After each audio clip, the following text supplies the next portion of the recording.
Hello friends, আজকে 9ই বৈশাখ। দেখতে পাচ্ছি আমার মাল বাঁধাচ্ছে।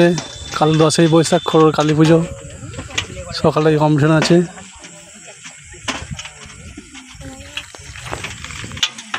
ভোলে বাবা সাউন্ডের নিউ 30, মহাকাল সাউন্ডের 30, লালি সাউন্ডের 30 আছে।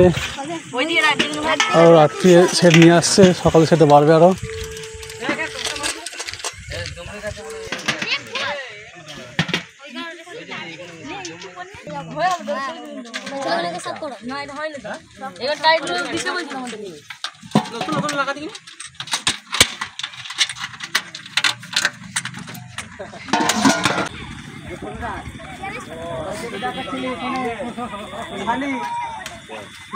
लोड कर दिए झोल झोल चलो जाओ তোমরা ফোন করে ঠিক আছে এবার ঠিক আছে এরকম থাকবে এরকম বেরিয়ে চলে